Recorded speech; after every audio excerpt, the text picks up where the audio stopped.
بتائیے صاحب کہ یہ کیا ہو رہا ہے، اور بنیادی طور پہ حکومت کو جو ہے اس بات پر قائل کیجئے کہ یہ آئین پاکستان اور اسلام کے خلاف قانون بنا ہے جسے فوری طور پر ختم ہونا چاہیے۔ میں ساتھ ساتھ گزارش کروں گا پاکستان بار ایسوسی ایشن کے تمام وکلاء حضرات سے، آپ غیور وکلاء ہیں صاحب، آپ پاکستانی وکلاء ہیں، آپ مسلمان وکلاء ہیں، آپ لوگوں نے ہمیشہ غیرت کا ساتھ دیا ہے، آپ نے ہمیشہ غیرت کی بات کی ہے، لیکن یہ جو ہونے جا رہا ہے یہ بے شرمی اور بے حیائی کے دہانے پہ لا کے ہمیں کھڑا کیا جا رہا ہے۔ لہٰذا غیرت کا تقاضا یہ، آپ کے ہاتھ میں بہت کچھ بڑی طاقت، آئیں کھڑے ہوں اور اس بل کے خلاف بات کریں۔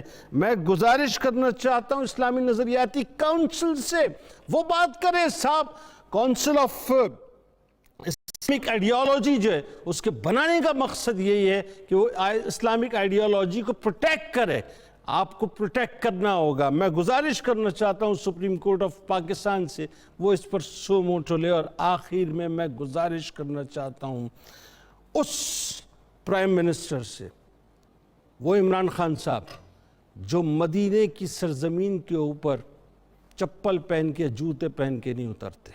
ادب مدینہ کا تقاضا یہ کہتا ہے کہ وہ اس طرح سے کریں۔ یہ ادب مدینہ کی ہی بات ہے صاحب، کیونکہ مدینے والے سرکار علیہ السلام نے ہی یہ سارا دین ہمیں دیا ہے۔ اگر آج ہم اس دین میں تحریف کریں گے، اس میں ترمیم کریں گے، تو پھر کاہے کا ادب مدینہ اور کاہے کا سرکار علیہ السلام کا ادب۔ تقاضا یہی ہے صاحب، آپ کی ناک کے نیچے بہت کچھ ہو رہا ہے، دیکھیے کیا ہو رہا ہے۔ یہ وہ سازش ہے جو پاکستانی معاشرے کو تباہ کرنے جا رہی ہے۔ اس پر کام بھی کیجئے اور فوری طور پہ اس قانون کو ختم کیجئے۔ ناظرین کرام، بس جاتے جاتے میں آخر میں آپ سے صرف ایک گزارش اور کرنا چاہوں گا۔ آپ تمام لوگ ظاہر ہے ہمارے ساتھ موجود ہیں، ایک کام اور ہمیں ساتھ ساتھ کرتے رہنا ہے۔ جتنے بھی یہودی اور اسرائیلی پروڈکٹس ہیں اپنے گھروں سے نکالیے، پاکستانی پروڈکٹس کو انہینس کیجئے۔ کتاب الشفا کی جانب آپ کو لیے چلتے ہیں۔ گھریلو لڑائی جھگڑوں سے بچنے کے لیے ایک وظیفہ، روزانہ نماز فجر اور عشاء کے بعد ایک تسبیح کلمہ طیبہ بمائے درود پاک پڑھنے سے انسان گھریلو لڑائیوں سے اور جھگڑوں سے محفوظ رہتا ہے۔ حضرت علی کرم اللہ وجہ الکریم کا قول مبارک، مجھے افسوس ہوتا ہے ان لوگوں پر جو بخشش کی امید تو رکھتے ہیں لیکن اپنے ماتحتوں پر ظلم و تشدد کرتے ہیں۔ روزنامہ 92 نیوز میں آج آپ مضمون ضرور پڑھیے گا، گھریلو تشدد کا قانون اور اسلامی تعلیمات کیا ہیں۔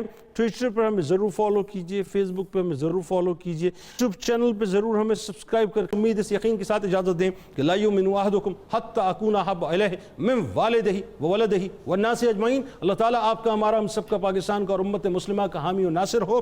مل کر نعرہ لگاتے ہیں، پاکستان کا مطلب کیا؟ لا الہ الا اللہ محمد رسول اللہ صلی اللہ علیہ وآلہ وسلم۔ اللہم صلی علی سیدنا و مولانا محمد وعلى سيدنا علي وسيدتنا فاطمة وسيدتنا زينب وسيدنا حسن وسيدنا حسين وعلى آله وصحبه